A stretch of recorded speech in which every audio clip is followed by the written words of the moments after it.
하나님의 말씀 누가복음 15장 1절부터 10절 말씀입니다. 누가복음 15장 1절부터 10절 신약성경 121면에 있습니다. 누가복음 15장 1절부터 10절 하나님의 말씀을 한 절씩 교독하겠습니다. 모든 세리와 죄인들이 말씀을 들으러 가까이 나아오니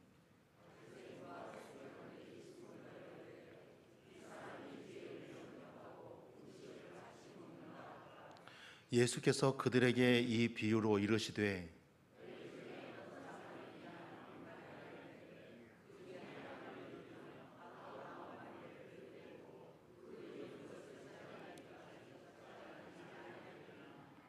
또 찾아낸즉 즐거워 어깨에 메고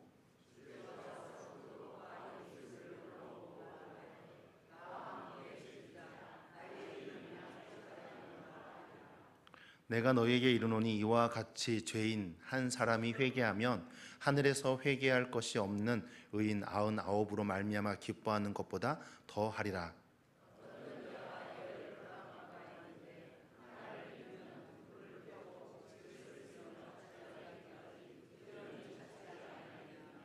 또 찾아낸즉 벗과 이웃을 불러 모으고 말하되 나와 함께 즐기자 이른 드라크마를 찾아내었노라 하리라.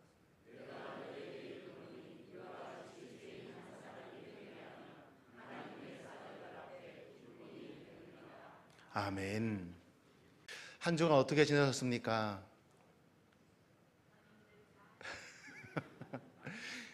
왜 대답들을 잘 못하시나요? 많이 힘들고 어려우셨나요?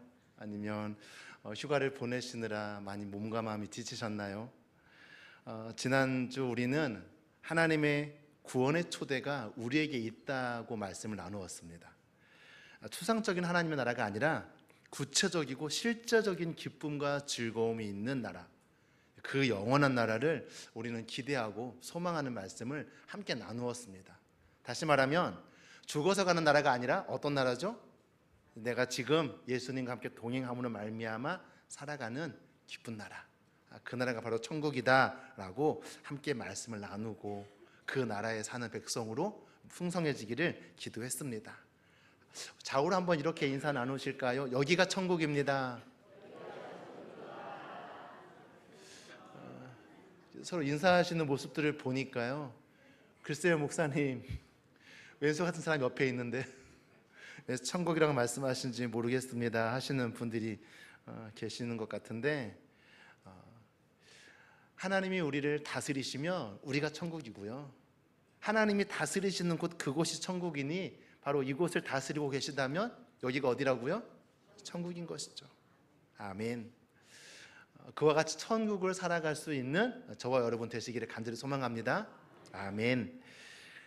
한 가정에서 방학을 맞이해서 아이를 데리고 놀이공원에 갔습니다. 그래서 아이에게 엄마가 이야기합니다. 잠깐 여기 있어. 그런데 그 잠깐 사이에 아이를 잃어버렸습니다. 이 부모님들은 어떻게 할까요? 놀이공원을 아주 샅샅이 뒤질 겁니다. 그냥 놀이공원 문 닫을 때까지 아이를 찾아내기 위해서 혈안이 되었을 겁니다. 이제 이 부모들은 일상의 생활로 돌아가지 못합니다. 그들의 삶은 이제 아이를 찾는 일에 몰두하게 될 것입니다. 어떤 기업에서 사람을 찾습니다라는 광고를 상품 뒤에다가 붙여놓은 것을 보았습니다. 조금만 주의 깊게 살펴보면 그 아이들이 10년 전 혹은 20년 전에 잃어버린 아이들이라는 것을 우리는 확인할 수 있습니다. 무슨 말입니까? 다시 말해 10살 때 잃어버린 아이가 지금 30살이 넘었다는 이야기입니다.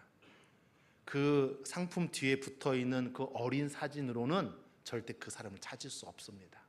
그럼에도 불구하고 어떻습니까? 부모들은 그 아이를 찾기 위해 10년, 20년 헤매고 있습니다. 오늘 우리가 함께 읽은 말씀은 무언가 잃어버린 사람들의 이야기입니다. 예수님께서 이 비유로 들려주시는 그 말씀을 통해서 우리가 무엇을 깨달을 수 있을까요? 과연 주님께서 무엇을 말씀하시려고 우리에게 이 비유를 들려주시는 것일까요? 다시 말씀을 살펴볼 때 우리를 향한 하나님의 마음을 찾아내시고 그 큰 사랑을 다시 한번 느낄 수 있는 오늘 이 시간 되기를 주님의 이름으로 축원드립니다. 먼저는 오늘 본문에서 예수님께서 스스로 거룩하다 여기는 이들을 멀리하시고, 누구들이죠? 바리새인들과 서기관들입니다. 그들은 스스로 의롭다고 생각하던 사람들이었어요. 그런데 그들을 멀리하시고 누구와 가까이 하세요? 병든 자들이나 죄인들, 또 당시에 죄인으로 여겼던 세리들과 함께 있는 겁니다. 이 모습을 보고서 사람들이 수군거리기 시작합니다. 왜 예수님은 죄인들과 세리들과 가까이 있는 것일까? 스스로 거룩하다 여기던 그들은 자기들끼리 모여서 수군거리기 시작했습니다. 한번 여러분 여쭤보겠습니다. 어떤 사람이 수군거리던가요? 불만이 있는 사람들이 수군거립니다.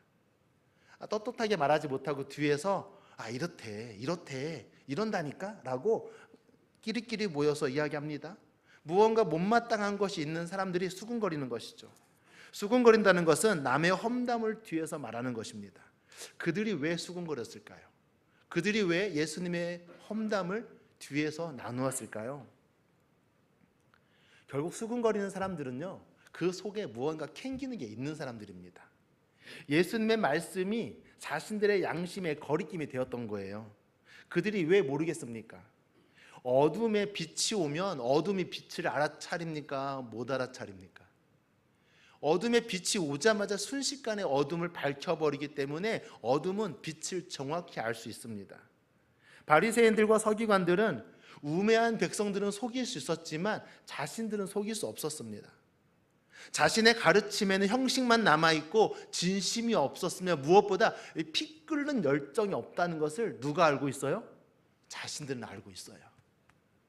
그런데 예수님의 말씀에 생명이 있고 사람들의 마음을 일어나게 하며 부정한 것들을 깨끗하게 하고 심지어 죽은 것들을 되살아나게 한다는 것을 그들은 알고 있었습니다.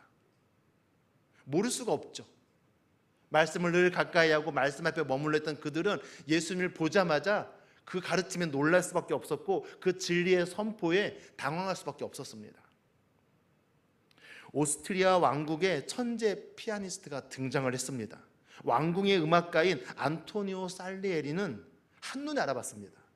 이 살리에리는요, 1788년 궁중 음악가로 임명되면서 36년간 이 궁중에서 활동하던 아주 유명한 음악가였습니다.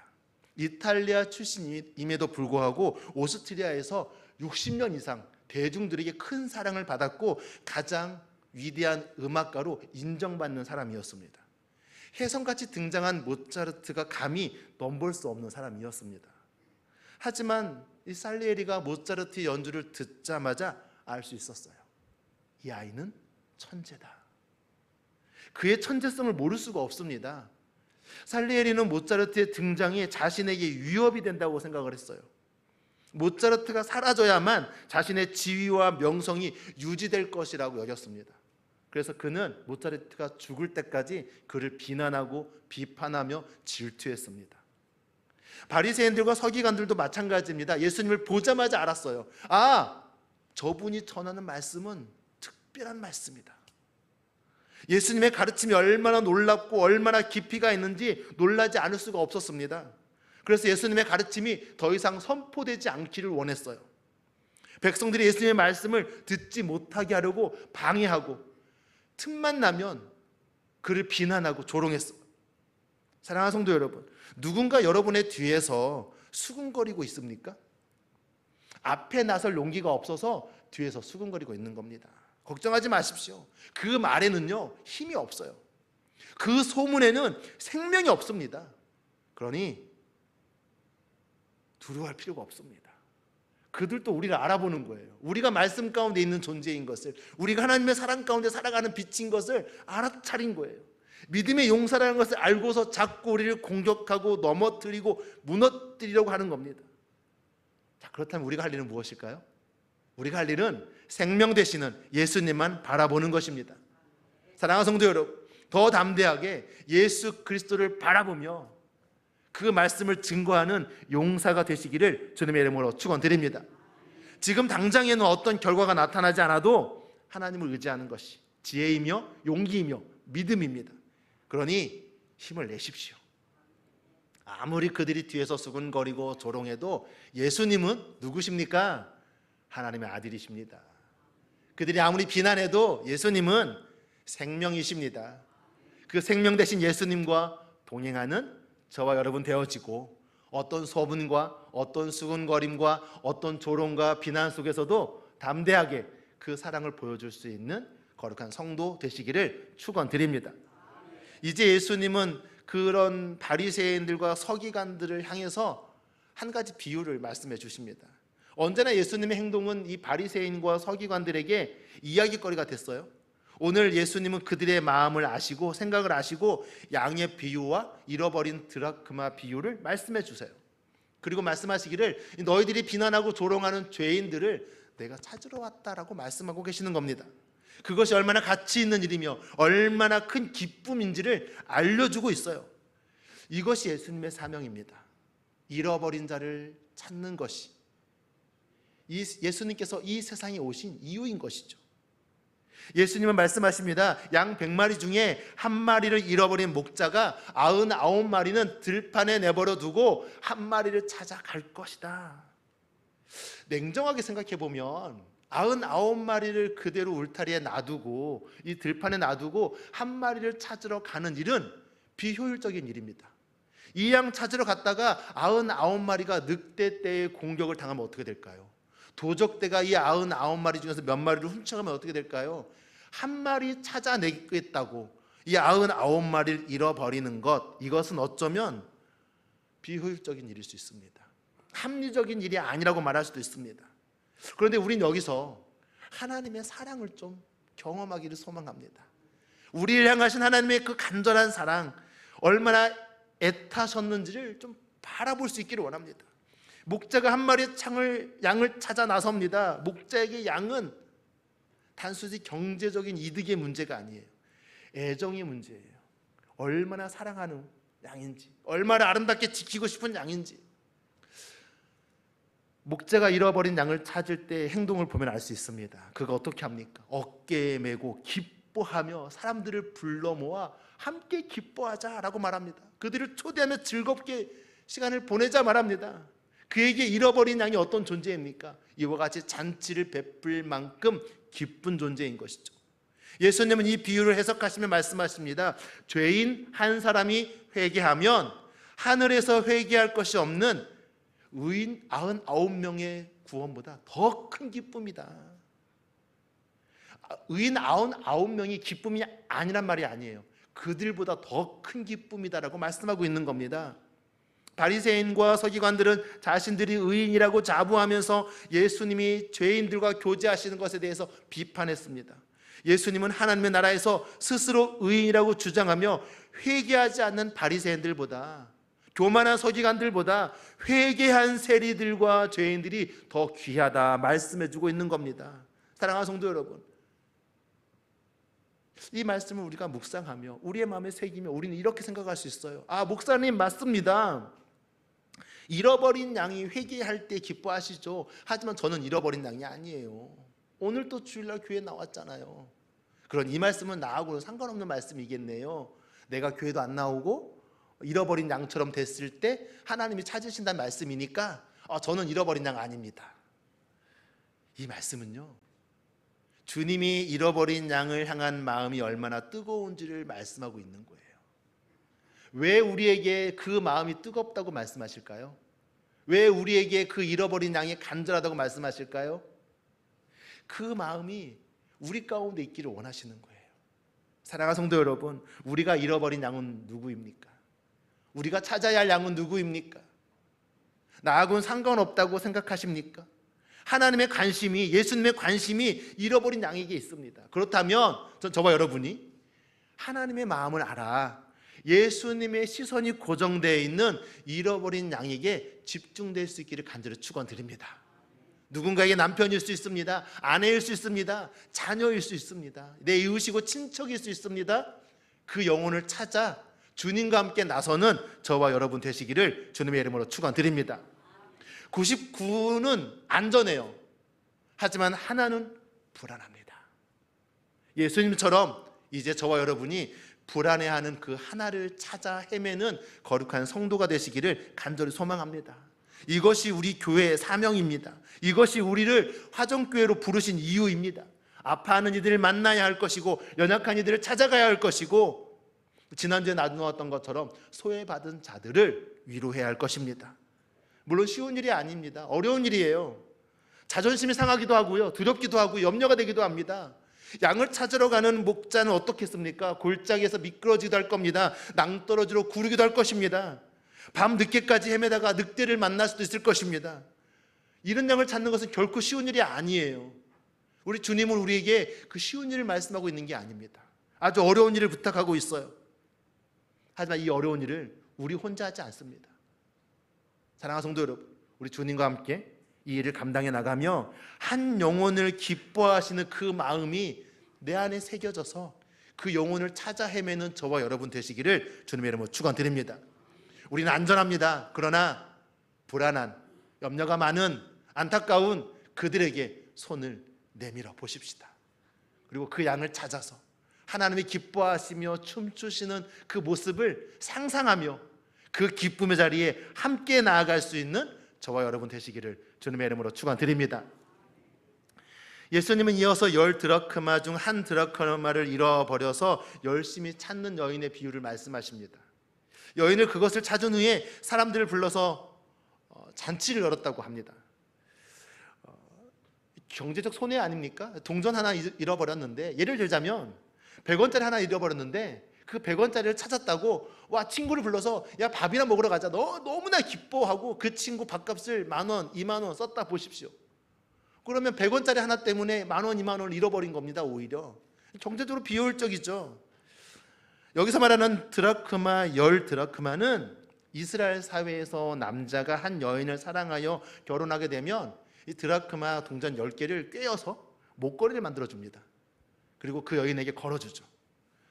당신은 나의 아내입니다 라는 사랑의 표현인 것이에요.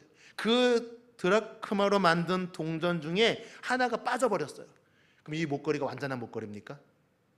아니죠. 불완전한 목걸이가 돼버렸습니다. 사랑의 증표가 깨어져 버린 것입니다. 물론 동전 하나 잃어버렸다고 해서 파혼 당하기까지 하겠습니까? 하지만 남편의 사랑의 증표가 깨어졌으니 이 여인은 얼마나 가슴이 아프겠습니까?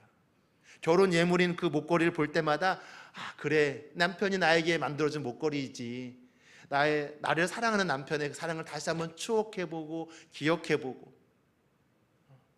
돌아볼 수 있는 아주 아름다운 물건인데 이 물건이 의미가 퇴색해져 버린 겁니다. 그러니 이 여인이 이 동전을 방을 쓸고 불을 밝히며 찾을 수밖에 없는 것입니다. 사랑하는 성도 여러분, 드라크마 10개에서 하나가 빠져버리면 이 빠진 하나의 동전도 불완전하지만 이것을 빼앗겨버린, 놓쳐버린 9개의 동전도 불완전합니다. 어떻게 해야 완전해집니까? 잃어버린 것을 찾아서 여기에 끼워야 완전해집니다. 이 동전은 동전 목걸이로 돌아가야 합니다. 잃어버린 동전과 같은 우리가, 불완전한 우리가 어디로 돌아가야 완전해집니까? 오늘의 말씀을 통해서 우리는 이것을 묵상할 수 있습니다. 나도 잃어버린 동전과 같은 영혼이었는데 이 목걸이로 돌아가니 내가 완전해지는구나. 사랑하는 성도 여러분, 전 저와 여러분의 삶이 날마다 예수님에게로 돌아가는 삶이 되기를 축원드립니다. 불완전한 우리가 예수님을 만날 때야 비로소 완전해질 수 있습니다. 어떤 분들은 그렇게 말할지 모릅니다. 목사님, 너무 오랫동안 교회를 쉬었더니 제가 서야 할 자리는 없고요, 저는 불완전한 존재이고요, 교회에서 쓸모없는 존재가 돼버렸습니다. 목사님, 제가 교회에 돌아가려면 적어도 술, 담배는 끊어야 할 텐데 어떻게 제가 교회에 들어갈 수 있겠습니까? 저는 이토록 연약한 존재입니다 라고 말씀하시는 분들이 계실지 모르겠습니다. 사랑하는 성도 여러분, 사실 우리 모두가 다 불완전합니다. 우리 모두가 다 죄인입니다. 우리 모두가 다 연약합니다. 그러니 교만할 필요 없이 더 겸손하게 떨어져 있는 한 명을 찾아내요 완전한 공동체로 완성되어져 가는 저와 여러분의 삶이 되기를 간절히 축원드립니다. 우리가 모이면, 그래서 하나가 되면, 예수 그리스도와 연합하면 완전한 공동체가 됩니다. 손목시계 하나가 완전해지기 위해선 400여 개의 부품이 필요하다고 합니다. 그런데 이 부품 중에 단 하나의 톱이라도 빠지게 되면 어떻게 됩니까? 이 톱니는 어디에도 쓸모없는 톱니입니다. 이 작은 톱니로 뭘 하겠습니까? 이 톱니가 빠져버린 시계도 쓸모없는 시계가 되어버립니다. 시간을 맞출 수 없으니 버려지는 시계인 것이죠. 이 톱니가 다시 이 시계 안으로 들어갈 때 이 시계는 그 가치를 증명할 수 있게 됩니다. 사랑하는 성도 여러분, 저와 여러분이 예수님께로 돌아와서, 하나님께로 돌아와서 정말 가치 있는 삶으로 쓰임받을 수 있기를 주님의 이름으로 축원드립니다. 불완전한 우리 공동체가 예수 그리스도와 함께 연합함으로 말미암아 하나님께서 허락하신 사명을 마땅히 이 세상 가운데 증거하는 아름다운 공동체가 되기를 주님의 이름으로 축원드립니다. 무엇보다 이 비유가 우리에게 말씀해 주는 사실은 죄인 한 사람이 회개하면 하나님 나라에서 큰 기쁨이다라는 것을 말해주고 있습니다. 사실 유대 종교 지도자들은 세리와 죄인들에게 관심이 없었습니다. 그들은 더러운 죄인이라서 하나님의 관심과 사랑의 대상이 아니라고 생각했습니다.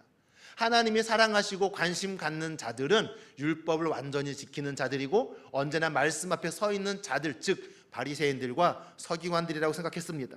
그래서 자신들만이 하나님의 구원의 사랑 안에 있다라고 믿었습니다. 10개 중에 하나를 잃어버렸으니 9은 괜찮은 것입니까?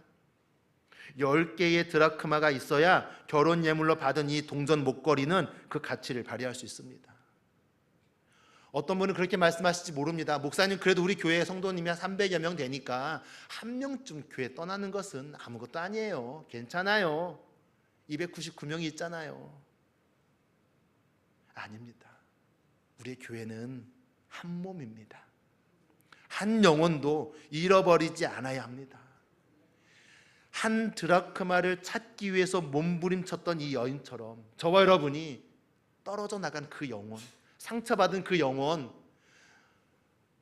여전히 어둠 가운데, 슬픔 가운데, 아픔 가운데 눈물 흘리는 그 영혼을 위해서 기도할 수 있는, 그 영혼을 찾아내어 한 공동체로 완성되어져 가는 저와 여러분 되시기를 간절히 축원드립니다. 사랑하는 성도 여러분, 고작 한 드라크마를 다시 찾았을 뿐인데 친구들을 불러 잔치를 하는 것은 오히려 경제적으로 큰 손해처럼 보입니다. 그것은 이 드라크마의 가치를 모르는 때문입니다. 여인에게 이 한 드라크마는 어떤 의미입니까? 사랑하는 사람의 증표이죠. 여인의 인생에 있어서 잊을 수 없는 기쁨입니다. 그것을 잃었다가 찾았으니 얼마나 기쁘겠습니까? 한 교회에서 초청잔치를 하였습니다. 유명한 강사를 불러서 강연을 듣고 가수를 초청하여 공연도 하였습니다. 많은 사람들이 방문하였고 돌아가는 길에 선물까지 손에 들려 보내었습니다. 이 행사를 치르는데 만만치 않은 예산이 들었습니다. 그런데 다음 주일 교회에 등록한 사람은 얼마 되지 않았습니다. 어떤 분들은 말할지 모릅니다. 이와 같은 행사는 교회 재정을 낭비하는 것입니다. 차라리 우리끼리 야외를 가거나 운동을 하거나 좀 푸짐하게 먹는 걸로 했으면 훨씬 더 나았겠습니다. 사랑하는 성도 여러분, 세상적 가치로 본다면 비효율적인 일이며 경제적 손실이 큰 것처럼 보일 수 있습니다. 하지만 한 영혼을 구하는 일입니다. 한 영혼의 그 구원을 이루게 하는 길입니다. 천하보다 귀한 영혼, 그 가치를 누가 판단할 수 있습니까? 한 드라크마를 다시 찾은 여인이 친구들과 함께 기뻐하는 것, 이것은 마치 천국에서 하나님이 회개한 우리 때문에 기뻐하시는 일입니다. 어찌 그것이 비효율적이라고 말할 수 있습니까? 우리는 불완전하지만 하나님의 나라의 기쁨입니다. 저와 여러분의 삶이 아버지께 돌아와 아버지의 즐거움이 되고 하나님의 백성으로 살아가는데 기쁨과 즐거움이 넘쳐나는 충만한 백성 되시기를 간절히 소망합니다. 한 영혼이 돌아오면 하나님도 기뻐하시고 주님도 기뻐하십니다. 한번 좌우로 이렇게 한번 인사 나누실까요? 우리 하나님이 당신을 기뻐하십니다. 왜요? 옆 사람 기뻐하신다니까 좀 기분이 안 좋으세요? 한 번 더 얘기하실까요? 하나님이 나를 기뻐하십니다. 아멘. 아멘. 사랑하는 성도 여러분, 하나님께서 여러분을 건져내시려고 어떻게 하셨습니까? 또 얼마나 기뻐하시고 계십니까? 그 기쁨을 나 혼자 누리시겠습니까? 이제는 하나님이 주신 그 놀라운 생명을 기억하며 전하십시다. 보여주십시다. 들려주십시다. 죄인과 세리들과 어울리는 예수님을 비판한 바리새인들과 서기관들은 자신들의 의를 내세우며 예수님을 대적했습니다. 예수님 때문에 자신의 부패가 드러나고 어리석은 행동들이 드러났기 때문입니다. 그래서 예수님의 모든 사역 가운데 트집을 잡았습니다. 그들은 하나님도 사람도 사랑하지 않았습니다. 그들은 오직 자신만을 사랑했습니다. 예수님은 이와 같은 그들에게 잃어버린 것을 찾는 비유를 통해서 경고하고 계십니다. 사랑하는 성도 여러분, 누구를 잃어버리셨습니까? 여러분 잃어버리신 분은 누구입니까? 가족입니까? 친구입니까? 이웃입니까? 우리는 모두를 잃어버린 양이었습니다. 그것을 기억해야 합니다. 내가 잃어버린 사람이었습니다. 내가 잃어버린 양이었고 내가 골짜기에 있었던 연약한 존재였습니다. 주님이 우리를 찾아오셨고 우리를 건져주셨습니다. 이제는 저와 여러분이 잃어버린 양을 찾아 떠나야 할 때입니다. 골짜기에 넘어져 있는 그 영혼을, 어둠 가운데 눈물 흘리고 있는 그 영혼을 찾아내서 하나님과 함께 기쁨의 잔치에 들어갈 수 있는 거룩한 성도가 되시기를 주님의 이름으로 축원드립니다. 이것이 우리의 사명입니다. 이것을 기억하십시오. 여러분에게 질문을 던져보겠습니다. 여러분은 무엇을 잃어버렸습니까? 사실 바리새인과 서기관들은 주님의 사랑을 잃어버린 자들입니다.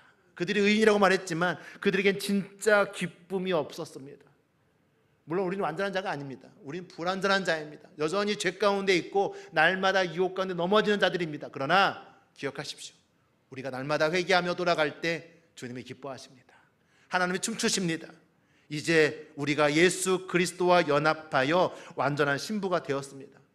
다시 한번 내 마음 가운데 잃어버린 주님의 사랑을 회복하시고 온전해지는 저와 여러분의 인생 되어 잃어버린 양을 찾아 헤매는 귀한 사명 감당하기를 주님의 이름으로 축원드립니다. 같이 기도하겠습니다. 사랑과 은혜가 많으신 아버지 하나님, 잃어버린 우리를 포기하지 않으시고 찾아주셔서 감사합니다. 우리가 잃어버린 양이었습니다. 우리가 길을 잃었고 우리가 사명을 잃었고 목적을 잃었습니다. 그런데 우리를 찾아내셔서 이 자리에 나와 예배케 하시니 감사합니다. 이제는 주님, 우리가 주님과 함께 또다시 잃어버린 그 영혼들을 찾아 나가는 주님의 거룩한 백성 되게 하여 주옵소서. 나의 가족을 잃어버렸습니까? 가족을 찾아가겠습니다. 나의 친구를 잃어버렸습니까? 내 친구를 찾아가겠습니다. 내 이웃을 잃어버렸습니까? 주여, 내 이웃을 찾아가겠습니다. 이와 같이 주님의 사명을 감당하기 위하여 더욱더 주님의 사랑으로 채워진 우리가 되게 하여 주시고 주의 기쁨의 잔치에 나아가 함께 예배하는 주님의 백성 되게 하여 주옵소서. 스스로 어렵다 말하지 않고 더욱더 연약함을 고백하며 주님과 동행하는 거룩한 백성 되게 하여 주옵소서. 이 말씀이 다시 한번 우리의 사명을 깨우치는 말씀 되게 하여 주셔서 우리 화정 공동체가 더욱더 귀한 영혼으로 채워지는 놀라운 역사가 일어나게 하여 주옵소서. 감사드리며 예수님의 이름으로 기도드립니다. 아멘.